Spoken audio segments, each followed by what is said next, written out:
তাজকিয়াতুন নফস, আত্মার বিশুদ্ধতা, আত্মার পরিষ্কার পরিচ্ছন্নতা। শাব্দিক অর্থ তাজকিয়াতুন নফসের শাব্দিক অর্থ আত্মার বিশুদ্ধতা, আত্মার পরিষ্কার পরিচ্ছন্নতা।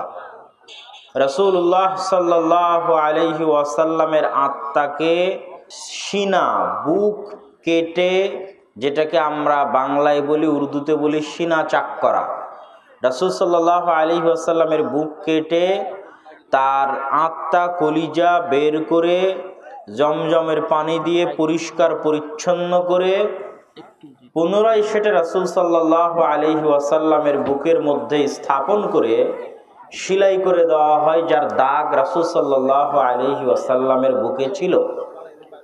এই যে আল্লাহর রাসূলের আত্মাকে, নফসকে জমজমের পানি দিয়ে পরিষ্কার করা হলো, এই পরিষ্কার পরিচ্ছন্নতা মহা গুরুত্বপূর্ণ। আমাকে এবং আপনাকে মনে রাখতে হবে, আমরা আজকে যারা এই পৃথিবীতে অবস্থান করছি, আমাদের এই দেহ, আমাদের এই হাত, এই পা, এই চুল, আমাদের এই অঙ্গ প্রত্যঙ্গ, সকল কিছু পৃথিবীতে তৈরি হয়েছে। মায়ের পেটে যখন আমাদের নিথর দেহ ছিল, গোশতের টুকরা, গোশতের পিণ্ড ছিল, তখন ওই মায়ের পেটে তৈরি হওয়া, দুনিয়াতে তৈরি হওয়া, মায়ের পেটে তৈরি হওয়া ওই নিথর দেহ গোশতপিণ্ডের মধ্যে ৪৪ দিন আল্লাহর পক্ষ থেকে নির্ধারিত ফেরেশতা নির্ধারিত দিনে মায়ের পেটে আসমান থেকে নিয়ে আসা রূহ ফুঁকে দিয়ে যায়। ফলত আমাদের শরীর দুনিয়াতে তৈরি হলেও আমাদের ভিতরে যে রূহ আছে, এটা কোথায় থেকে এসেছে? কথা বলতে হবে, কোথায় থেকে? আসমান থেকে। কোথায় থেকে? আসমান থেকে এসেছে। ওই যে রূহ আসার আগে আমার দেহ যেমন নিথর ছিল, রূহ আসার পরে বাচ্চা মায়ের পেটে লাথি মারা শুরু করে, নড়াচড়া শুরু করে।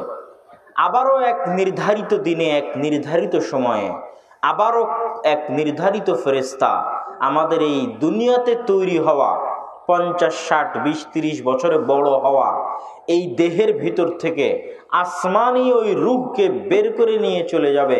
সেই দিন আবার আমাদের এই দেহটা মায়ের পেটে যেমন অথর গোশতপিণ্ড ছিল, ওরকম গোশতের টুকরার মতো পৃথিবীতে পড়ে থাকবে। তো এই সংক্ষিপ্ত কথায় যেটা বুঝাতে চাচ্ছি সেটা হচ্ছে, আত্মা যেটা, রূহ যেটা, নফস যেটা, এটা পৃথিবীতে তৈরি হয়নি। পৃথিবীতে তৈরি হয়নি। কোথায় থেকে এসেছে?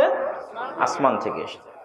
দ্বিতীয় পয়েন্ট, আল্লাহ সুবহানাহু ওয়া তাআলা এই পৃথিবীকে যেইভাবে ডেভেলপ করেছেন, পৃথিবীর সিস্টেমকে যেইভাবে সাজিয়েছেন, মানুষ যেমন সফটওয়্যার তৈরি করে, গেম তৈরি করে, আল্লাহ সুবহানাহু ওয়া তাআলা এই পৃথিবীর সিস্টেম যেভাবে সাজিয়েছেন, তাতে আল্লাহ সুবহানাহু ওয়া তাআলা মানুষের এই অন্তরকে, মানুষের এই নফসকে পথভ্রষ্ট করার জন্য আগে থেকেই শয়তান প্রস্তুত করে রেখেছেন, ইবলিস এবং তার বিশাল বাহিনী।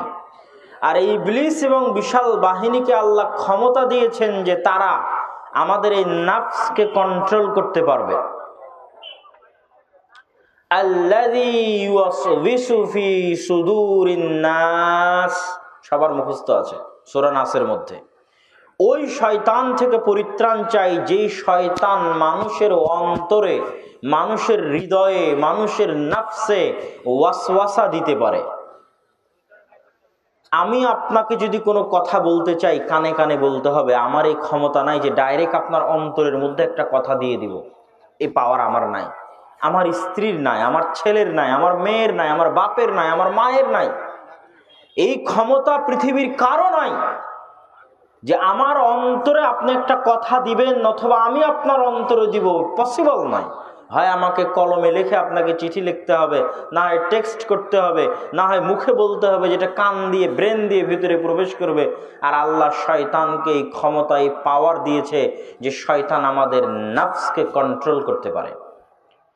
তাহলে পৃথিবীর শুরুতেই, মানব সৃষ্টির শুরুতেই যে নফস নিয়ে আমরা পৃথিবীতে জীবন যাপন করছি, এই নফসের উপর কন্ট্রোল করার ক্ষমতা আল্লাহ কাকে দিয়েছে? শয়তানকে দিয়েছে। এর অসংখ্য অগণিত দলিল আছে।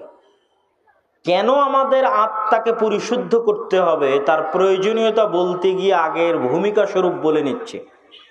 তো অসংখ্য অগণিত দলিল আছে যে শয়তান আমাদের নাফসকে কন্ট্রোল করতে পারে। দলিল, রাসূলুল্লাহ সাল্লাল্লাহু আলাইহি ওয়াসাল্লাম বলেছেন, মা মিন মাউলুদিন ইল্লা ইয়ামাসসুহু শাইতান, এমন কোন আদম সন্তান পৃথিবীতে জন্ম নেয়নি যে আদম সন্তানের জন্মের পরে শয়তান তার গায়ে হাত লাগায়নি। হাত্তা ইয়াস্তাহিল্লা সারিখা, শয়তান যখন আদম সন্তানের জন্মের পরে তার গায়ে হাত লাগায় তখন ওই ছোট বাচ্চা চিৎকার করে কেঁদে ওঠে। এবং শয়তানের এই হাত লাগানো কৃত্রিম নয়, প্রকৃত, সত্যি, রিয়ালি। শয়তান আদম সন্তান জন্মের পরে তার গায়ে হাত লাগায়, তখন ওই আদম সন্তান চিৎকার করে কেঁদে ওঠে শয়তানের স্পর্শে।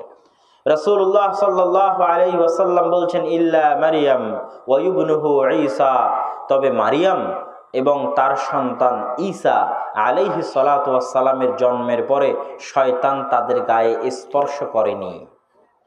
মারিয়াম এবং ঈসা ব্যতীত পৃথিবীর প্রত্যেক মানুষ, সৎ, পরহেজগার, আল্লাহওয়ালা, নবী রাসূল, সকলের জন্মের পরে শয়তান তাদের গায়ে স্পর্শ করেছে। এটা হচ্ছে মানুষের সাথে শয়তানের চিরন্তন সম্পর্কের প্রমাণ আল্লাহ রাসূলের পক্ষ থেকে। 2, রাসূলুল্লাহ সাল্লাল্লাহু আলাইহি ওয়াসাল্লাম বলছেন, এমন কোন আদম সন্তান নেই ইল্লা ওয়ালাহু কারিনান, যেই প্রত্যেক আদম সন্তানের 2 জন করে বন্ধু আছে। কারিনুম মিনাল মালাইকা ওয়া কারিনুম মিনাশ শাইতান, একটা বন্ধু হচ্ছে ফেরেশতা বন্ধু, আর একটা বন্ধু হচ্ছে শয়তান বন্ধু। যত খারাপ কাজের কথা অন্তরে জাগ্রত হয়, প্রত্যেকটা খারাপ কাজ শয়তান আমাদের অন্তরে দেয়। শয়তানের অস্তিত্ব এতটা বাস্তব, এতটা বাস্তব, এতটা বাস্তব যে রাসূলুল্লাহ সাল্লাল্লাহু আলাইহি ওয়াসাল্লাম উদাহরণ দিতে গিয়ে বলছেন, যখন কোনো মানুষ ফজরে ঘুম থেকে উঠার চেষ্টা করে তখন শয়তান তার কাঁধের কাছে গিয়ে 3টা গিট দেয়, গিরহ দেয়, দিয়ে তাকে বলে, নাম নাম নাম, ঘুমাও ঘুমাও ঘুমাও, ইন্নাল লাইলা লাতাবিল, নিশ্চয় রাত এখনো অনেক লম্বা, এত তাড়াতাড়ি উঠার কি প্রয়োজন আছে। মানে বাস্তব উদাহরণ দিচ্ছে রাসূল সাল্লাল্লাহু আলাইহি ওয়াসাল্লাম যে আমি ঘুম থেকে ফজরের সময় উঠার সময় আমার মনের মধ্যে যে কথা জাগতেছে, এই শীতের রাতে কেন উঠবো, এত সুন্দর লেপের কম্বলের গরম ছেড়ে দিয়ে ওই ঠান্ডা পানি দিয়ে কেমনে উজু করব, অতএব আরেকটু আরাম করি, আরেকটু ঘুমাই। আমার মনের মধ্যেই যে কথাটা জাগতেছে এটা আমার কথা নয়, এটা কার কথা? এটা জোরে বলেন, কার কথা? কে বলছে? রাসূল সাল্লাল্লাহু আলাইহি ওয়াসাল্লাম। কিন্তু আমি কি মনে করি আমার কথা? আমি হয়তো আমার আরামের জন্য, আমার শান্তির জন্য, আমার বিনোদনের জন্য ঘুমাচ্ছি। ঠিক প্রত্যেকটা পাপ কাজ একই অবস্থা। শয়তান শপথ করেছে, ওয়ালা উযিল্লান্নাহুম ওয়ালা উমান্নিয়ান্নাহুম, চ্যালেঞ্জ করেছে আল্লাহ সুবহানাহু ওয়া তাআলার সাথে যে আদম সন্তানকে সিজদা না করার কারণে আমি জাহান্নামী, ওই আদম সন্তানের যদি সকল আদম সন্তানকে জাহান্নামে নিয়ে যেতে পারি তো তার জন্য আমি চেষ্টা করব। এটা আমার যুদ্ধ, এটা আমার চ্যালেঞ্জ। জান প্রাণ বাজি রেখে প্রত্যেকটা আদম সন্তানকে পথভ্রষ্ট করার চেষ্টা করব। তখন আল্লাহ সুবহানাহু ওয়া তাআলা পাল্টা চ্যালেঞ্জ দিয়েছে, তুমি সারা দিন পরিশ্রম করে যদি আদম সন্তানকে গুনাহ করাও, আর আদম সন্তান দিন শেষে এসে যদি বলে, আল্লাহ গো আমাকে ক্ষমা করে দেন, আমি তোমার ওই চেষ্টার উপর পানি ঢেলে দিয়ে আদম সন্তানের গুনাহ ক্ষমা করে দেব। তুমি জাহান্নামে নিয়ে যাওয়ার জন্য চ্যালেঞ্জ দিয়েছো, গুনাহ করানোর চ্যালেঞ্জ, আমি ক্ষমার চ্যালেঞ্জ দিয়েছি, তবে আদম সন্তানকে ক্ষমা চাইতে হবে। শয়তান গুনাহ করাবে আর আল্লাহ সুবহানাহু ওয়া তাআলা বসে আছেন, আপনি ক্ষমা চাইবেন। শয়তানের বিরুদ্ধে চ্যালেঞ্জ দিয়ে আল্লাহ আপনাকে ক্ষমা করে জান্নাতে নিয়ে যেতে চায়। আল্লাহু আকবার। সম্মানিত উপস্থিতি, তাহলে শয়তানের অস্তিত্বের বাস্তবতা কতটা ভয়াবহ, কতটা ভয়ঙ্কর। এই যে পবিত্র কোরআন আমার সামনে আছে, এই পবিত্র কোরআনের শুরু থেকে নিয়ে শেষ পর্যন্ত আপনাকে চ্যালেঞ্জ দিলাম, আপনি পড়বেন আল্লাহ সুবহানাহু ওয়া তাআলা কাকে আমাদের সবচেয়ে বড় শত্রু বলছে। আল্লাহ সুবহানাহু ওয়া তাআলা পবিত্র কোরআনে অসংখ্য অগণিতবার বলেছে, ইন্নাশ শাইতানা লাকুম আদুউম মুবিন, শয়তান তোমাদের মহাশত্রু। লা তাত্তাবিউ খুতুওয়াতিশ শাইতান, তোমরা শয়তানের পদাঙ্ক অনুসরণ করিও না। আমরা মনে করি একজন সালাফ বলছেন, তিনি বলছেন মাইয়াগতাবানি লাইসা বিআদুউই, যে ব্যক্তি আমার গীবত করে ও আমার শত্রু নয়। মাইয়াত্তাহিমুনি লাইসা বিআদুউই, যে ব্যক্তি আমাকে অপবাদ দেয় ও আমার শত্রু নয়। মাইয়াখুযু মিন্নি মালি লাইসা বিআদুউই, যে আমার ধন সম্পদ ছিনিয়ে নেয় ও আমার শত্রু নয়। আমি যখন আল্লাহর আনুগত্যে থাকি, তখন যে আমাকে আল্লাহর আনুগত্য থেকে জাহান্নামের রাস্তায় নিয়ে যাওয়ার চেষ্টা করে, ও হচ্ছে আমার আসল শত্রু। এটার কথাই আল্লাহ কোরআনে বলেছে। এই আমেরিকা, ভারত, ইসরায়েল এগুলো আপনার বড় শত্রু, এই কথা আল্লাহ সুবহানাহু ওয়া তাআলা বলেননি। কে আপনার সবচেয়ে বড় শত্রু? কেন শয়তান বড় শত্রু জানেন? আপনি ধরেন বিশাল, আজকে আপনার এখানে বিশাল লিল্লাহে তাকবীর দিয়ে একটা জাজবাওয়ালা একটা বক্তব্য দিয়ে দিলাম ইসরায়েলের বিরুদ্ধে। বক্তব্য ঠিক, কথা যৌক্তিক, আপনার রক্ত গরম হলো, আমার রক্ত গরম হলো, সুন্দর বক্তব্য দিলাম। কিন্তু ইসরায়েলের সাথে কবে যুদ্ধ হবে, আদৌ যুদ্ধ হওয়ার সম্ভাবনা আছে কিনা, এর কি গ্যারেন্টি আছে? কিন্তু 24 ঘন্টা কার সাথে যুদ্ধ হচ্ছে? প্রতি সেকেন্ডে কে আমাকে পথভ্রষ্ট করার চেষ্টা করছে? আমার অন্তর পর্যন্ত পথভ্রষ্ট করার ক্ষমতা কার কাছে আছে? শয়তানের কাছে। তাহলে যে আমাকে 24 ঘন্টার আমাকে পথভ্রষ্ট করার চেষ্টা করছে, ও আমার বড় শত্রু? না যার সাথে কোনোদিন দেখা হবে কি হবে না গ্যারেন্টি নাই, সে আমার বড় শত্রু? যে 24 ঘন্টা আমাকে পথভ্রষ্ট করার চেষ্টা করছে, ও আমার বড় শত্রু। শয়তানের অস্তিত্ব যদি আমরা বুঝে যাই যে শয়তান পৃথিবীতে আছে এবং শয়তান আমার উপর প্রভাব বিস্তার করতে পারে, এবং শয়তান আমাদের আত্মা, আমাদের অন্তর, আমাদের রূহ, আমাদের নফসকে পথভ্রষ্ট করতে পারে, এবার আপনি বুঝবেন আত্মার পরিশুদ্ধতার প্রয়োজন রয়েছে। আত্মা রোগগ্রস্ত, আত্মা ব্যাধিগ্রস্ত, আত্মা রোগী, আত্মা অসুস্থ। কে একে অসুস্থ বানিয়েছে? শয়তান অসুস্থ বানিয়েছে। এবং আত্মা কিভাবে অসুস্থ হয় তাও আপনাকে দেখাই। আমরা দোয়া পড়ি কি, রব্বানা যালামনা আনফুসানা ওয়া ইল্লাম তাগফির লানা ওয়া তারহামনা লানাকুনান্না মিনাল খাসিরিন। হে আল্লাহ, যালামনা আনফুসানা, আমার আত্মার উপর, নাফসের উপর অত্যাচার করেছি। কোনো জিনিসের উপর যখন অত্যাচার করা হয় তখন এটা অসুস্থ হয়ে যায়, ভালো থাকে না। আমরা দোয়ার মধ্যে বলছি যে আল্লাহ গো, আমরা অত্যাচার করেছি। কেমনে অত্যাচার হয়? দোয়া মাসুরার মধ্যে বলছেন আল্লাহুম্মা ইন্নী যালামতু নাফসি, আল্লাহ আমি অত্যাচার করেছি। আমরা আমাদের নাফস, আত্মার উপর অত্যাচার করেছি। কেমনে আপনি আপনার আত্মা এবং নাফসের উপর অত্যাচার করলেন? দেখেন রাসূলুল্লাহ সাল্লাল্লাহু আলাইহি ওয়াসাল্লাম এই অত্যাচারের ধরন বর্ণনা করেছেন যে কিভাবে আমরা নাফসের উপর অত্যাচার করি। তিনি বলেন, ইন্নাল আবদা ইযা আখতা খাতিআতান, যখন কোনো বান্দা একটা গুনাহ করে, নুকিতাত ফি কলবিহি নুকতাতান সাউদা, তখন তার হৃদয়ের উপর একটা কালো দাগ পড়ে যায়। জালামনা, অত্যাচার হচ্ছে অন্ধকার, জুলম অন্ধকার, জুলমা অন্ধকার, কালো অন্ধকার, অত্যাচার অন্ধকার। যখন মানুষ কোনো গুনাহ করে তখন তার হৃদয়ের উপর একটা কালো দাগ পড়ে যায়। ফাস্তাগফারা ওয়া তাবা, যদি তওবা করে, ইস্তেগফার করে, অন্তর আগের অবস্থায় ফিরে যায়। আর যদি তওবা ইস্তেগফার না করে তাহলে কালো দাগ বাড়তে বাড়তে বাড়তে বাড়তে পবিত্র কোরআনে আল্লাহ সুবহানাহু ওয়া তাআলা বলেছেন, কাল্লা বাল রানা আলা কুলুবিহিম খাতামাল্লাহু আলা কুলুবিহিম, কালো কুচকুচে হয়ে আল্লাহ সুবহানাহু ওয়া তাআলার পক্ষ থেকে মোহর মারা হয়ে যায়। একদম নিষিদ্ধ যে সেখানে কোনো দ্বীনের কথা, হকের কথা প্রবেশ করবে, এরকম কোনো সুযোগ থাকে না, রাস্তা বন্ধ হয়ে যায়। এই কথা রাসূলুল্লাহ সাল্লাল্লাহু আলাইহি ওয়াসাল্লাম বলেছেন। এইভাবে প্রত্যেকটা কালো দাগ এই হৃদয়ের উপর একটা অত্যাচার। সম্মানিত উপস্থিতি, আত্মার বিশুদ্ধতার যে গুরুত্ব আছে, প্রয়োজনীয়তা আছে, এ কথা স্বয়ং রাসূল বলেছেন, এ কথা স্বয়ং আল্লাহ সুবহানাহু ওয়া তাআলা বলেছেন। দলিল, আল্লাহ সুবহানাহু ওয়া তাআলা পবিত্র কোরআন মাজিদে বলছেন, ক্বাদ আফলাহা মান তাযাক্কা, ওই ব্যক্তি সফল কাম যে তার আত্মাকে পরিশুদ্ধ করলো। ওই ব্যক্তি সফল কাম যে তার আত্মাকে পরিশুদ্ধ করলো। ইয়াউমা লা ইয়ানফাউ মালুন ওয়ালা বানুন, যেই দিন মানুষের ধন সম্পদ কোনো কাজে আসবে না, যেই দিন মানুষের সন্তান সন্ততি কোনো কাজে আসবে না, ওই দিন একমাত্র কাজে আসবে ইল্লা মান আতা বিকলবিন সালিম, যে পরিচ্ছন্ন পরিষ্কার আত্মা নিয়ে কিয়ামতের মাঠে উপস্থিত হবে, বিশুদ্ধ আত্মা নিয়ে কিয়ামতের মাঠে উপস্থিত হবে, একমাত্র বিশুদ্ধ পরিচ্ছন্ন আত্মাই কিয়ামতের মাঠে মানুষের কাজ দিতে পারে, মানুষের উপকার করতে পারে।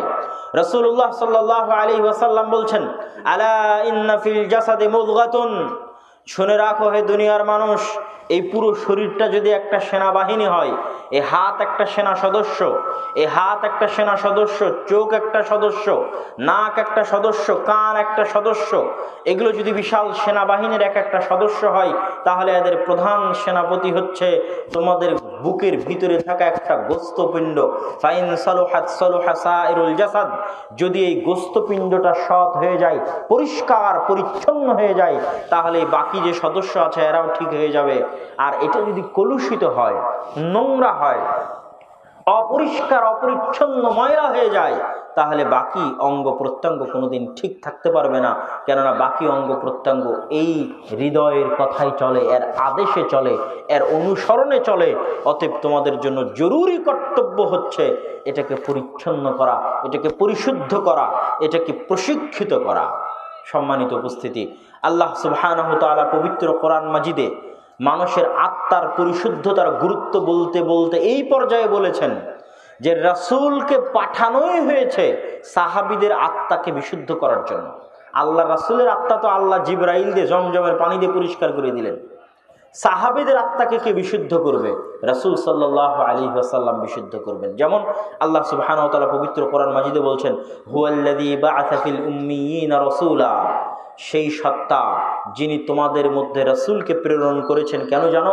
ইয়াতলু আলাইহিম আয়াতিহি, আল্লাহর কিতাব কোরআন থেকে তোমাদের মাঝে আয়াত পড়ে শোনাবে, ওয়া ইউযাক্কিহিম, এবং তোমাদের আত্মাকে পরিচ্ছন্ন করবে, বিশুদ্ধ করবে, পরিষ্কার করবে। এই জন্য তোমাদের মধ্যে পাঠানো হয়েছে। সকল কিছুর মূল হচ্ছে আমাদের আত্মা, আমাদের হৃদয়, আমাদের রূহ। সম্মানিত উপস্থিতি, যেহেতু সকল কিছুর মূল আমাদের আত্মা, আমাদের হৃদয়, আমাদের রূহ এবং আমাদের যাবতীয় দুনিয়াবী এবং পরকালীন সফলতার মূল ভিত্তি আমাদের রূহ, আমাদের নফস, এবং যেহেতু শয়তান আমাদের শত্রু এবং শয়তানের কন্ট্রোল ক্ষমতা আছে আমাদের রূহের উপর, নফসের উপর, এবং 24 ঘন্টা শয়তান আমাদেরকে পথভ্রষ্ট করতেছে, সেহেতু আমাদের কি প্রয়োজন নেই যে আমরা শয়তানের বিরুদ্ধে যুদ্ধ করার জন্য আমাদের এই রূহ, আমাদের এই নফস, আমাদের এই আত্মাকে পরিশুদ্ধ করব? প্রয়োজন আছে না নাই? আমাদের আত্মাকে প্রশিক্ষিত করব, প্রয়োজন আছে না নাই? আছে। তাহলে কিভাবে আমরা আমাদের আত্মাকে পরিষ্কার করব, পরিচ্ছন্ন করব, প্রসিদ্ধ করব, প্রশিক্ষিত করব, এই বিষয় দেখি রাসূলুল্লাহ সাল্লাল্লাহু আলাইহি ওয়াসাল্লাম কি বলেন এবং আল্লাহ সুবহানাহু ওয়া তাআলা কি বলেন। সম্মানিত উপস্থিতি, আত্মাকে পরিশুদ্ধ করার ক্ষেত্রে 1 নাম্বার জরুরি কর্তব্য, রূহ নফসকে পরিশুদ্ধ করার ক্ষেত্রে 1 নাম্বার জরুরি কর্তব্য তাওহীদ। এই আত্মার সবচেয়ে বড় সমস্যা হচ্ছে এই আত্মা দাসত্ব পছন্দ করে, ভীত সন্ত্রস্ত হয়ে যায়।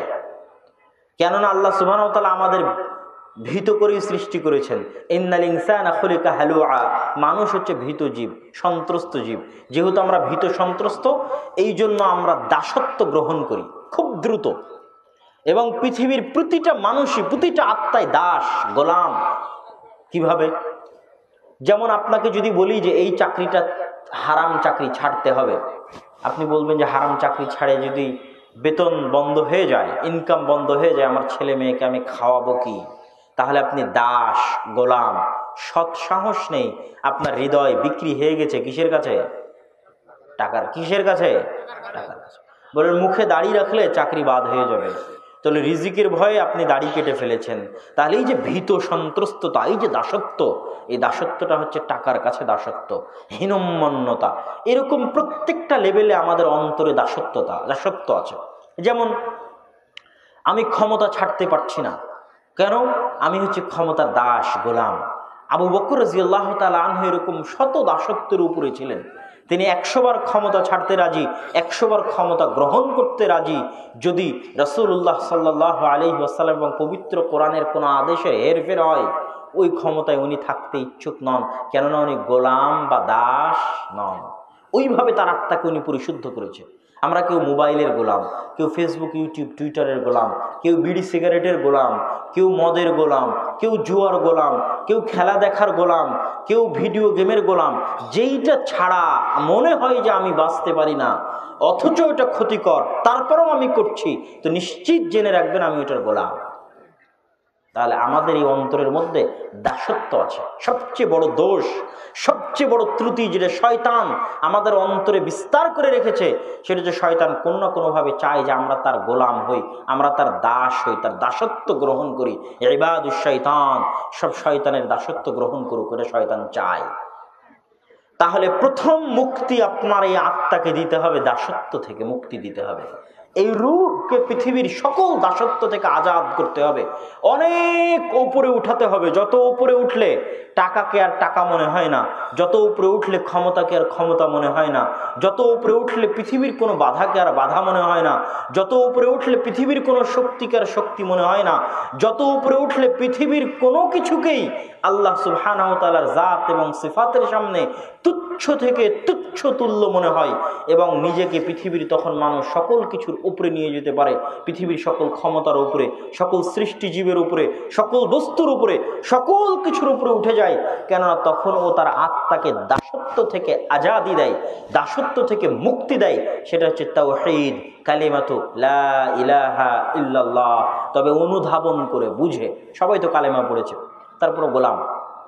কেন? কালেমার অর্থ তারা জানে না, আল্লাহকে তারা চিনে না, আল্লাহ কে এ সম্পর্কে তাদের জ্ঞান নেই। এই জন্য আমার ওই বক্তব্য শুনতে হবে, আল্লাহ কে, আল্লাহ কাকে বলে, আল্লাহর পরিচয়, তাওহীদ কি, বিস্তারিত আলোচনা করা আছে বক্তব্যের মধ্যে।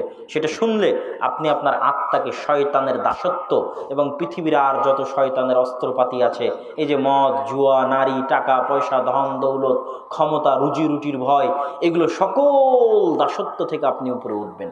রুজির ভয় দেখানো শয়তানের কাজ। আল্লাহ কোরআনে বলেছে যে শয়তান তোমাদেরকে কিসের ভয় দেখাবে?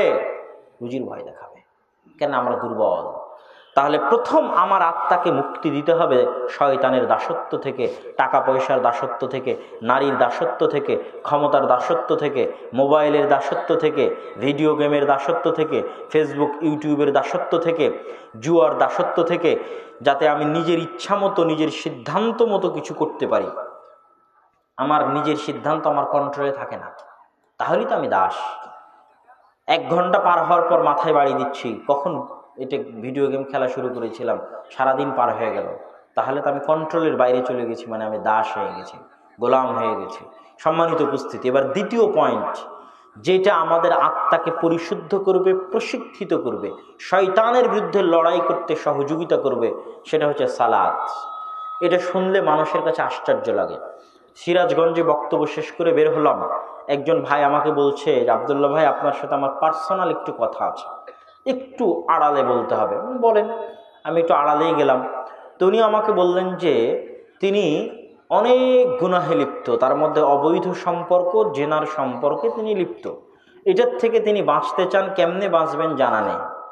আমি বললাম যে এইটার থেকে বাঁচার জন্য আলাদা কোনো টিপসের প্রয়োজন নাই, শুধু এইরকম বড় গুনাহ নয়, আমরা যারা জীবনে যত গুনাহের সাথে লিপ্ত আছি, প্রত্যেক গুনাহের থেকে বাঁচার জন্য আলাদা কোনো টিপস, আলাদা কোনো কৌশল পরে।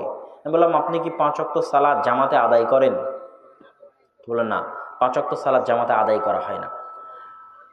5 ওয়াক্ত সালাত জামাতে আদায় করা, এই আত্মাকে একটা কাজ দেওয়া। যখনই আপনি বসে থাকবেন, আপনার কোনো কাজ নাই, তখন এই আত্মার উপর সবচেয়ে বেশি কন্ট্রোল ক্ষমতা থাকবে কার? শয়তানের।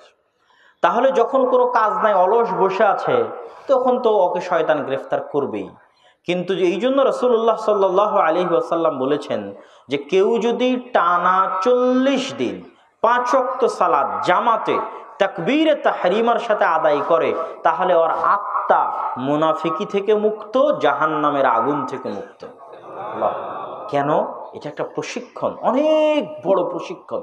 এই আত্মাকে একটা কাজ দেওয়া হয়েছে, প্রশিক্ষণ দেওয়া হচ্ছে যে তোমাকে লড়াই করতে হবে শয়তানের বিরুদ্ধে। এবং প্রত্যেকটা ওয়াক্ত সালাতে যখন কেউ জামাতে যায়, তখনও শয়তানের বিরুদ্ধে যুদ্ধ করেই জামাতে যায়। এবং এক একটা যুদ্ধ তৃতীয় বিশ্বযুদ্ধের চাইতে ভয়ঙ্কর।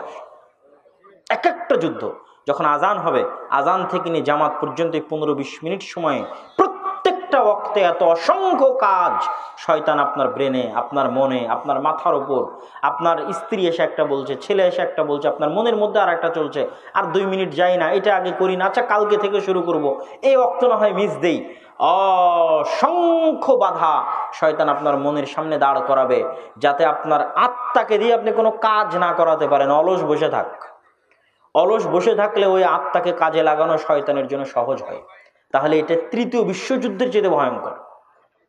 এবার যখন একটা আত্মা টানা 40 দিন 5 ওয়াক্ত সালাত জামাতে তাকবীরে তাহরিমার সাথে আদায় করবে, মাঝখানে গ্যাপ নাই, গ্যাপ দিলে আবার শুরু করবে, এটা আমার এবং আপনার জন্য চ্যালেঞ্জ। জীবনে তো অনেক কিছু করেছেন, এটা চ্যালেঞ্জ গ্রহণ করেন। মাত্র 40 ডেজ, মাত্র 40 দিন 5 ওয়াক্ত সালাত তাকবীরে তাহরিমার সাথে আদায় করতে হবে। যুবকেরা কত হাম্বি তাম্বি করে, আমি এটা করব, ওইটা করব, অনেক কিছু হয়ে গেছে, এই সেই, আমার 1 লক্ষ ভিউ, 5 লক্ষ ভিউ, উমুক তুমুক, অনেক কিছু। তোমার যদি হিম্মত থাকে করো দেখি। 40 দিন সালাত, মাত্র 40 দিন 5 ওয়াক্ত সালাত জামাতে আদায় করতে হবে তাকবীরে তাহরিমার সাথে। যদি কেউ করে তাহলে টানা 40 দিন 5 ওয়াক্ত সালাত সমান 200 ওয়াক্ত সালাত। 200 ওয়াক্ত সালাত যখন কেউ টানা মসজিদে জামাতে তাকবীরে তাহরিমার সাথে আদায় করবে, তাহলে আপনি বুঝবেন ও 200টা তৃতীয় বিশ্বযুদ্ধে শয়তানকে পরাজিত করেছে। আল্লাহু আকবার। তাহলে এই আত্মা এবার প্রশিক্ষণ পাচ্ছে শয়তানের বিরুদ্ধে লড়াই করার। যখন 200টা যুদ্ধের টানা পরাজিত করবে শয়তানকে, টানা কোনো বিরতি ছাড়া, বিরতিহীনভাবে, পরাজয়ের পর পরাজয়, পরাজয়ের পর পরাজয়, পরাজয়ের পর পরাজয়, টানা বিরতিহীনভাবে 200টা যুদ্ধে শয়তানকে পরাজিত করেছে, তখন এই আত্মা এতটা প্রশিক্ষিত হয়ে যাবে যে এখন শয়তান ওকে যেটা বলবে ওটাই ও আর শুনবে না। ওর নিজে নিজে ডিসিশন নেওয়ার বা আমার এবং আপনার নিজেদের আত্মার উপর কন্ট্রোল ক্ষমতা থাকবে, যে না এটা করা যাবে না, এটা করব। এখন তো কোনো কন্ট্রোল ক্ষমতা নাই, শয়তান যা বলছে তাই করছে। যখন যেটা শয়তান করতে বলছে সেটাই করছে। উই হ্যাভ নো কন্ট্রোল পাওয়ার। আমাদের কোনো কন্ট্রোল ক্ষমতা নাই আমাদের নিজের নাফসের উপর, নিজেদের আত্মার উপর। যখন খাবার দেখছি পেট ভরে খেয়ে নিতে হবে, বাস, কোনো কন্ট্রোল নাই। যখন দেখছি মোবাইলে একটা অশ্লীল ছবি আসতেছে ওটা দেখে শেষ করে দিতে হবে, কোনো কন্ট্রোল নাই। যখন দেখতেছি এখানে হারাম টাকা পাওয়া যাচ্ছে ইনকাম করে নিতে হবে, কোনো কন্ট্রোল নাই।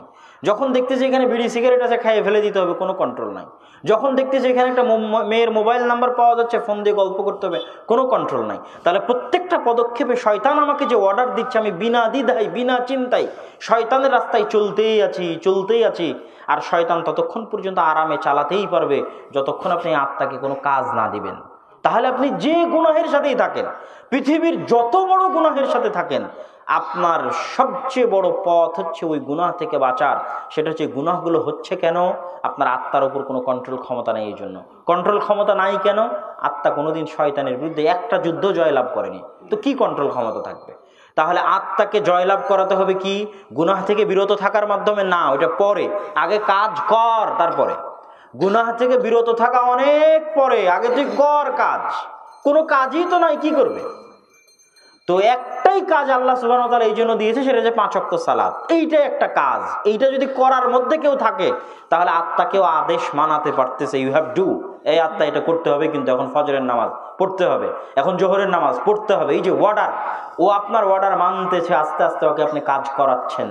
এইভাবে যখন সালাতের মধ্যে আপনি পাবন্ধ হয়ে যাবেন এবং অন্তত প্রথম ধাপ কমপ্লিট করবেন 40 দিনের, তখন আপনি আসলে শয়তানের যে কন্ট্রোল ক্ষমতা আপনার আত্মার উপর আছে এটা অনেকটা কমে যাবে এবং আপনার নিজের কন্ট্রোল ক্ষমতা আপনার আত্মার উপর বাড়বে। আল্লাহ সুবহানাহু ওয়া তাআলা আমাদের তৌফিক দান করুক, আল্লাহুম্মা আমিন। সম্মানিত উপস্থিতি, এবার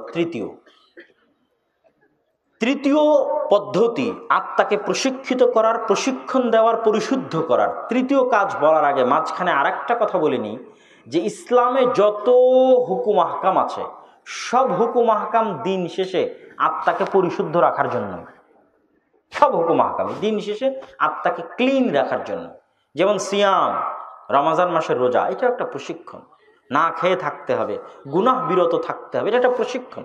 আত্মাকে কন্ট্রোল করা, যে না খাওয়া যাবে না, না গুনাহ করা যাবে না, কেন আমি রমজান মাসে আছি, এটা একটা প্রশিক্ষণ, অন কাইন্ড অফ প্র্যাকটিস, যে আপনি আত্মাকে কন্ট্রোল করা শিখতেছেন। এরকম প্রত্যেকটা জায়গায়, যেমন আমাদের অন্তরের অসংখ্য ব্যাধি আছে, খালি যেগুলোই ব্যাধি তা নয়, লোভ লালসা ব্যাধি, কৃপণতা ব্যাধি, জাকাত দিতে হবে। যখন জোরপূর্বক আপনার কাছ থেকে টাকা বের হয়ে গেল, আস্তে আস্তে আপনি উদার হওয়া শিখবেন, কৃপণতা থেকে বের হবেন, লোভ লালসা থেকে বের হবেন, আপনার আত্মা পরিষ্কার হবে। জাকাতের ক্ষেত্রে আল্লাহ বলেছে মানুষের আত্মা পরিষ্কার করার জন্য জাকাত দিতে হবে। তারপরে চক্ষু নিচু রাখার ক্ষেত্রে আল্লাহ সুবহানাহু ওয়া তাআলা বলেছেন আত্মা পরিষ্কার রাখার জন্য চক্ষু নিচু রাখতে হবে। ওগুলো বিষয় আমি বিস্তারিত বলবো। তো তৃতীয় পদ্ধতি বলার আগে মাঝখানে যেটা বললাম, ইসলামের যত হুকুম আহকাম আছে সবগুলোর মূল উদ্দেশ্য হচ্ছে আমাদের নাফস যেন ক্লিন এবং পরিষ্কার থাকে। তৃতীয় যে কাজ দিয়ে আমরা আমাদের আত্মাকে প্রশিক্ষিত করতে পারবো, পরিশুদ্ধ করতে পারবো, শয়তানের বিরুদ্ধে লড়াই করতে পারবো, সেটা হচ্ছে এইটা জানার আগে আরেকটা জিনিস আমাদের জানতে হবে, শয়তান কোন কোন মাধ্যম দিয়ে সবচেয়ে বেশি আমাদের আত্মাকে পরাস্ত করে। এক, আমাদের চোখ দিয়ে সবচেয়ে বেশি পরাস্ত করে আমাদের আত্মাকে। দুই, আমাদের জিহ্বা দিয়ে আমাদের আত্মাকে সবচেয়ে বেশি পরাস্ত করে। তিন, আমাদের কান দিয়ে আমাদের আত্মাকে সবচেয়ে বেশি পরাস্ত করে। এগুলো প্রত্যেকটা ডাইরেক্ট কানেকশন আছে রুহের সাথে। তার মধ্যে সবচেয়ে বড়টা হচ্ছে জিহ্বা। কত হাদিস নেবেন জিহ্বার ওপর। শাইখ আব্দুর রাজ্জাক বিন ইউসুফের কোনো একটা বক্তব্য যদি শুনেন জিহ্বার ওপর, অসংখ্য হাদিস পাবেন। রাসূলুল্লাহ সাল্লাল্লাহু আলাইহি সাল্লাম বলছেন, তোমরা যত আমল করো না কেন ইসলামের, সব আমলের রাজা হচ্ছে এই জিহ্বা। এটাকে যদি কন্ট্রোলে রাখতে পারো তাহলে সবকিছু ঠিক আছে, না হলে কিছুই নাই। তাহলে এই জিহ্বা এটা হচ্ছে শয়তানের একটা অস্ত্র, যেটা দিয়ে শয়তান আমাদের রুহের উপর অ্যাটাক করতে পারে। কিভাবে? আমি মুখ দিয়ে আউল ফাউল বলবো, গীবত করব, তোহমত দেব, অপবাদ দেব, গল্প গুজব করব, প্রত্যেকটা কথাই লেখা হচ্ছে কোন কথার কারণে যে জাহান্নামে চলে যাব। সবচেয়ে সহজ যে মাধ্যমে শয়তান আমাকে জাহান্নামে নিয়ে যেতে পারে, এটা হচ্ছে জিহ্বা। যেহেতু জিহ্বার উপর আমাদের কন্ট্রোল ক্ষমতা সবচেয়ে কম, আর এটাকে আমরা সবচেয়ে হালকা মনে করি, সবচেয়ে পাতলা মনে করি। মা বোনেরা এক জায়গায় বসতেই শুরু হয়ে গেল, উইদাউট এনি কন্ট্রোল জিহ্বা চলতেছে। আমরা এক জায়গায় গাড়িতে উঠলে শুরু হয়ে গেল, উইদাউট এনি কন্ট্রোল জিহ্বা চলতেছে। গালিগালাজ থেকে শুরু করে, তারপরে গীবত তোহমত থেকে শুরু করে, অযথা আউল ফাউল কথা থেকে শুরু করে, মিথ্যা কথা থেকে শুরু করে, মজাক থেকে শুরু করে সবকিছু প্রত্যেকটা আমরা জিহ্বা দিয়ে করতেছি। আর এই কোনটার কারণে যে জাহান্নামে চলে যাবো আমরা জানি না। তাহলে অতি সহজে যেটা দিয়ে শয়তান আমাদের জাহান্নামে নিয়ে যেতে পারে, এটা জিহ্বা। তাহলে এই জিহ্বার বিপরীত যেটা, সেটা হচ্ছে তৃতীয় কাজ, যেটা দিয়ে আমরা শয়তানের বিরুদ্ধে আত্মাকে পরিশুদ্ধ রাখবো, সেটা হচ্ছে আল্লাহর জিকির। সেটা কি? আল্লাহর জিকির। লিসানুন যাকির, যেই জিহ্বা আউল ফাউল বকে না, গীবত তোহমত করে না, অযথা পেঁচাল পাড়ে না, গল্প গুজব করে না, আড্ডা পিটে না, লিসানুন যাকির, বরং প্রতি পদক্ষেপে প্রতি ধাপে ধাপে যেই জিহ্বা কার নাম উচ্চারণ করে? আল্লাহর নাম উচ্চারণ করে।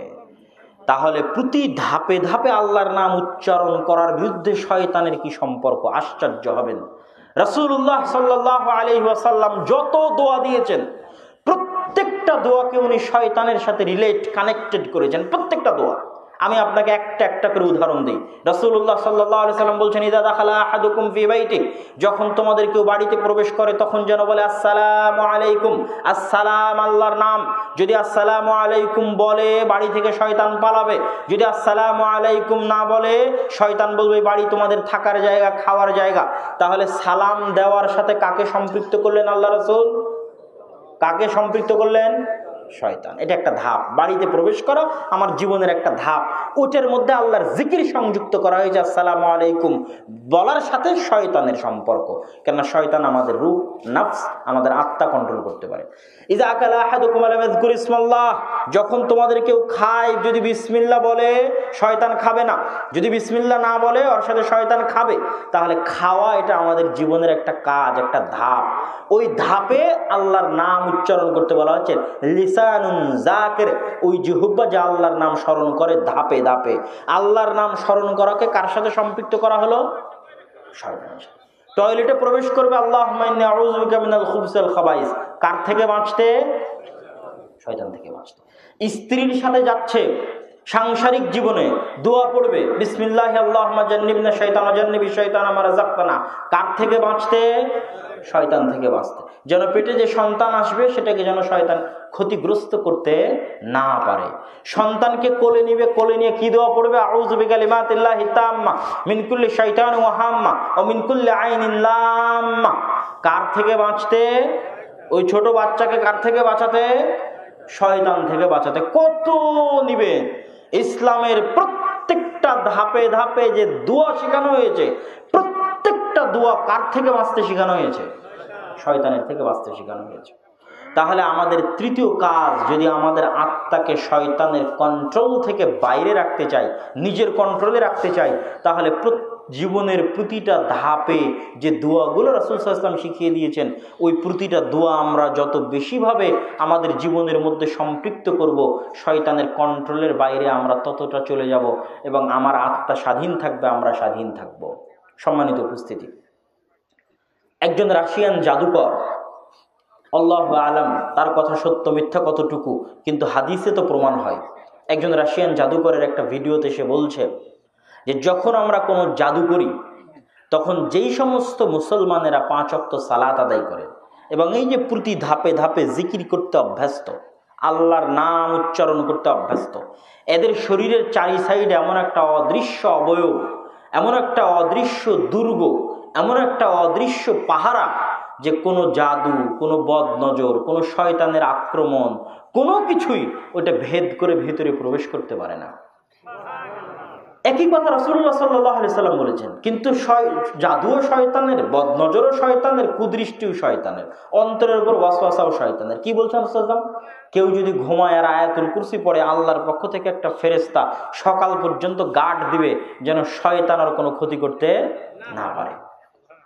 তাহলে এই যে প্রতি ধাপে ধাপে দোয়া, বিসমিল্লাহি লা ইয়াদুররু মা ইসমিহি শাইউন ফিল আরদি ওয়ালা ফিস সামা ওয়া হুয়াস সামিউল আলিম, কেউ যদি সকালে বলে সন্ধ্যা পর্যন্ত শয়তান আর কোনো ক্ষতি করতে পারবে না, সন্ধ্যায় বললে সকাল পর্যন্ত শয়তান আর কোনো ক্ষতি করতে পারবে না। আইনে রাসূল দোয়া অধ্যায় বই যদি যাওয়ার সময় নিয়ে যান স্টেজ থেকে, তো আইনে রাসূল দোয়া অধ্যায় বইয়ের প্রত্যেকটা দোয়ার সাথে দেখবেন শয়তান সম্পৃক্ত, প্রত্যেকটা দোয়ার সাথে। সূরা নাস, ফালাক, ইখলাস এগুলোর মধ্যে প্রত্যেকটা জায়গায় শয়তান থেকে পরিত্রাণ চাওয়া হয়েছে। তাহলে শয়তান আমাদের ভয়ঙ্কর শত্রু।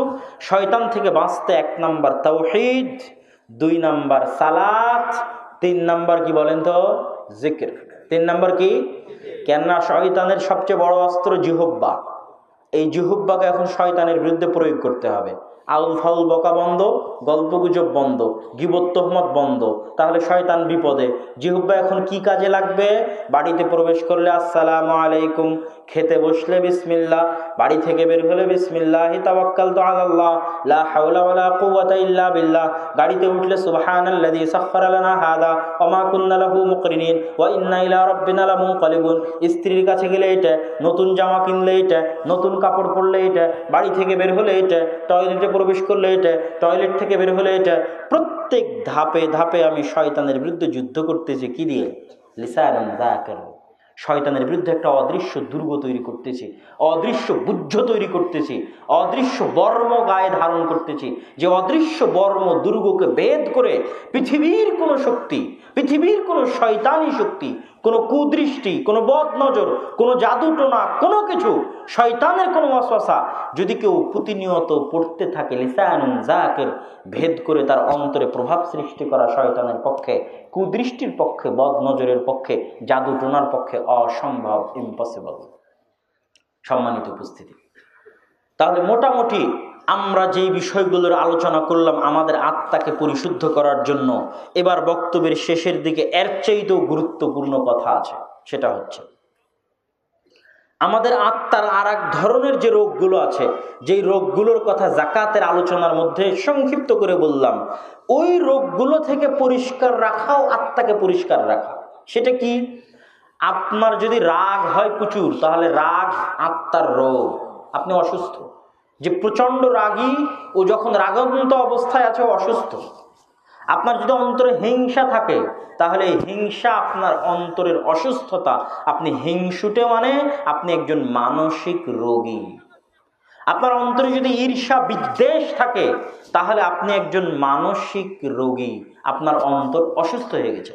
আপনার অন্তরে যদি অহংকার থাকে, আপনি একজন মেন্টাল পেশেন্ট, মানসিক রোগী। আপনার অন্তরে অহংকার আছে, এটা একটা অসুস্থতা। আপনি মানুষের গীবত করছেন, আপনার অন্তরে অসুস্থতা আছে, আপনি মেন্টাল পেশেন্ট। আপনি মানুষকে অপবাদ দিচ্ছেন, আপনার ভিতরে অসুস্থতা আছে, আপনার অন্তর অসুস্থ। আপনি লোভী, টাকার লোভ, খাবারের লোভ সামলাতে পারেন না, ধৈর্য নাই লোভের সামনে, আপনি অসুস্থ, মেন্টাল পেশেন্ট, আপনার নফস রোগী। তাহলে এই যে নফসের যে অসুস্থতাগুলো আছে, ফি কুলুবিহিম মারাজ, ইবনুল কাইয়িম রাহিমাহুল্লাহ বলছেন নফস অসুস্থ হয়, এগুলো হচ্ছে নফসের অসুস্থতা। উনি এক এক এক এক করে গুনিয়েছেন, যার কিছু উদাহরণ আমি আপনাদের সামনে পেশ করলাম। এটা হচ্ছে নফস অসুস্থ, রোগী। তাহলে এই অসুস্থ নফস, এই মানসিক রোগীর কি চিকিৎসা? হিংসুটে মানসিক রোগী, রাগী মানসিক রোগী, অহংকারী মানসিক রোগী, লোভী মানসিক রোগী, ধৈর্য নাই অধৈর্য মানসিক রোগী, এই সমস্ত মানসিক রোগীর চিকিৎসা কি? রাসূলুল্লাহ সাল্লাল্লাহু আলাইহি ওয়াসাল্লামের কিছু হাদিস যদি আমরা সামনে রাখি, তাহলে আমাদের জন্য সহজ হবে এই সমস্ত মানসিক রোগের চিকিৎসা করতে। আগে আমাদের জানতে হবে যে এই সমস্ত মানসিক রোগ থেকে দূরে থাকা কতটা মহৎ এবং মহান কাজ, এবং এই সমস্ত মানসিক রোগে লিপ্ত হওয়া কতটা ভয়ঙ্কর এবং জঘন্য অপরাধ। সম্মানিত উপস্থিতি, রাসূলুল্লাহ সাল্লাল্লাহু আলাইহি ওয়াসাল্লাম একদিন এইরকম একটা মাজলিসে বসে আছে। হাদিসের বর্ণনাকারী আনাস ইবনে মালিক, তিনি বলছেন, বাইনামা নাহনু জুলুসুন ইনদান নবী সাল্লাল্লাহু আলাইহি ওয়াসাল্লাম, আমরা সাহাবীরা রাসূল সাল্লাল্লাহু আলাইহি ওয়াসাল্লামের নিকটে বসে আছি একত্রে। হঠাৎ রাসূলুল্লাহ সাল্লাল্লাহু আলাইহি ওয়াসাল্লাম বললেন, ইত্তালিউ আলাইকুম রাজুলুম মিন আহলিল জান্নাহ, কিছুক্ষণের মধ্যে তোমাদের নিকটে, তোমাদের মধ্যে একজন জান্নাতি ব্যক্তি আসবে। তো আমরা দেখলাম যে রাজুলুম মিনাল আনসার, একজন আনসারী সাহাবী উজু করে তার দাড়ি নাড়াতে নাড়াতে, পানি ঝাড়তে ঝাড়তে মসজিদে প্রবেশ করলেন। দ্বিতীয় দিন আমরা রাসূলুল্লাহ সাল্লাল্লাহু আলাইহি ওয়াসাল্লামের সাথে বসে আছি। তিনি বললেন, ইয়াত্তালিউ আলাইকুম রাজুলুম মিন আহলিল জান্নাহ, তোমাদের নিকটে এখন একজন জান্নাতি ব্যক্তি আসবেন। আমরা আশ্চর্য হয়ে দেখলাম গতকাল যে ব্যক্তি এসেছিলেন ওই ব্যক্তি আজ দ্বিতীয় দিন, তিনি একজন আনসারী সাহাবী, তার নাম হাদিসের মধ্যে উল্লেখ নাই। তৃতীয় দিন রাসূলুল্লাহ সাল্লাল্লাহু আলাইহি ওয়াসাল্লাম বললেন, ইয়াত্তালিউ আলাইকুম রাজুলুম মিন আহলিল জান্নাহ, এখন তোমাদের মধ্যে একজন জান্নাতি ব্যক্তি আসবে। আমরা দেখলাম ওই ব্যক্তি যে প্রথম দিন এসেছিল, ওই ব্যক্তি যে দ্বিতীয় দিন এসেছিল, ওই আনসারী সাহাবী আজকে প্রবেশ করলেন। তো আব্দুল্লাহ ইবনে আমর ইবনে আল-আস বলছেন, আমার অন্তরে কৌতূহল তৈরি হলো যে এই ব্যক্তির আমল সম্পর্কে অনুসন্ধান করা। প্রত্যেক মা এবং বোন, যতদূর পর্যন্ত মাইকের আওয়াজ যাচ্ছে, যতদূর পর্যন্ত মানুষ যারা দোকানপাটে বাজার করতেছে তাদের কানে আওয়াজ যাচ্ছে, তাদেরকে এই হাদিসটা, অন্য সকল আলোচনার সকল কথা ভুলে গেলেও এই হাদিসটা একটু 2 মিনিট 5 মিনিট মনোযোগ দিয়ে শ্রবণের আহ্বান জানাচ্ছি। হাদিস সহিহ, রাসূলুল্লাহ সাল্লাল্লাহু আলাইহি ওয়াসাল্লাম পরপর 3 দিন একজন ব্যক্তির ব্যাপারে বললেন এই ব্যক্তি জান্নাতি। আব্দুল্লাহ ইবনে আমর ইবনে আল-আস বলছেন, আমার আগ্রহ হলো, আমি জানতে চাই এই ব্যক্তি কি আমল করে। আমি তার কাছে গিয়ে বাহানা করলাম, বাহানা করে তার কাছে 3 দিন থাকতে চাইলাম। 3 দিন 3 রাত তিনি আমাকে থাকার অনুমতি দিলেন। ফাবাতা ইনদাহু 3 লায়ালিন ওয়া 3 আইয়ামিন, আব্দুল্লাহ ইবনে আমর ইবনে আল-আস রাদিয়াল্লাহু তাআলা আনহু তার নিকটে 3 রাত 3 দিন অবস্থান করলেন। আব্দুল্লাহ ইবনে আমর ইবনে আল-আস রাদিয়াল্লাহু তাআলা আনহু নিজের মুখের কথা আপনাকে বলছেন। উনি বলছেন, ফাকানা লা ইয়ারা মিনহু কাসীরা আমালিন, এই 3 দিন 3 রাতে আমি বড় কোনো আমল দেখতে পেলাম না, যে অতিরিক্ত কোনো আমল তিনি করছেন, এরকম অতিরিক্ত কোনো আমল আমি তার আমল নামায় দেখলাম না। আরো নির্দিষ্ট করে আব্দুল্লাহ ইবনে আমর ইবনে আল-আস রাদিয়াল্লাহু তাআলা আনহু উল্লেখ করছেন, লাম ইয়ারাহু মুতাহাজ্জিদান ফিল লাইল, রাতের বেলায় তাহাজ্জুদের সালাত আদায় করতেও দেখলাম না। সম্মানিত উপস্থিতি, আব্দুল্লাহ ইবনে আমর ইবনে আল-আস এই ব্যক্তির নিকটে 3 রাত 3 দিন অবস্থান করলেন। যেই ব্যক্তি সম্পর্কে রাসূলুল্লাহ সাল্লাল্লাহু আলাইহি ওয়াসাল্লাম পরপর 3 দিন ঘোষণা দিয়েছেন দুনিয়াতে জীবিত থাকা অবস্থায় যে এই ব্যক্তি জান্নাতি, 3 দিন 3 রাত তার বাড়িতে অবস্থান করার পর আব্দুল্লাহ ইবনে আমর ইবনে আল-আস বলছেন, আমি তাকে বেশি কোনো আমল করতে দেখিনি, নির্দিষ্ট করে বলছেন তাহাজ্জুদের সালাত আদায় করতেও দেখিনি। আমি তো আশ্চর্য হয়ে গেলাম, যে ব্যক্তিকে আল্লাহ রাসূল জান্নাতের ঘোষণা দিচ্ছেন, জান্নাতের সার্টিফিকেট দিচ্ছেন, ও তাহাজ্জুদের সালাত আদায় করে না। এবং দিনের বেলা বেশি কোনো আমল, অত্যধিক কোনো আমল আমার নজরে আসলো না, আমার চোখে পড়লো না, না দিনের বেলা না রাতের বেলা। আমি 3 দিনের দিন যখন ফিরে চলে যাচ্ছি তখন তাকে জিজ্ঞেস করলাম, ঘটনা এই রাসূলুল্লাহ সাল্লাল্লাহু আলাইহি ওয়াসাল্লাম এই বলেছেন, এই অবস্থা, এই জন্য এসেছিলাম, আপনি কি বলতে পারবেন আপনি কি আমল করেন? তখন ওই ব্যক্তি বললেন যে তার কোনো এমন আমল তার জানা নেই। আব্দুল্লাহ ইবনে আমর ইবনে আল-আস বিদায় নিচ্ছেন, বিদায় নিতে যাবেন এমত অবস্থায় তিনি আবার তাকে ডাক দিয়ে বললেন, হ্যাঁ, তবে একটা আমলের কথা বলতে পারি, জানি না এটাই সেটা কিনা, তবে একটা আমলের কথা বলতে পারি, সেটা হচ্ছে প্রত্যেক রাতে যখন আমি ঘুমাতে যাই, প্রত্যেক রাতে যখন আমি বিছানায় যাই, আমার পাড়া প্রতিবেশী, ভাই বোন, আত্মীয় স্বজন, ব্যবসা বাণিজ্য, দোকানপাট, ব্যাংক ব্যালেন্স, স্ত্রী পুত্র, যার যার সাথে সারাদিন যা কিছু ঘটেছে, কার ওপর রাগ করেছি, কার সাথে হিংসা করেছি, কার বিরুদ্ধে বিদ্বেষ করেছি, কার ওপর মনক্ষুণ্ণ হয়েছি, কার ওপর রাগান্বিত হয়েছি, যত কিছু সংঘটিত হয়েছে, কে পৃথিবীতে আমার সাথে শত্রুতা করছে, কে পৃথিবীতে আমার সাথে দুশ্মনী করছে, পৃথিবীর সকল শত্রু, দুশ্মন, বন্ধু বান্ধব, যে আমার হক মেরে খাচ্ছে তাকেও, যার উপর আমি রাগান্বিত হয়েছি তাকেও, পৃথিবীর প্রত্যেকটা মানুষকে নিঃস্বার্থভাবে ক্ষমা করে দিয়ে পরিষ্কার পরিচ্ছন্ন হৃদয় নিয়ে আমি ঘুমাতে যাই।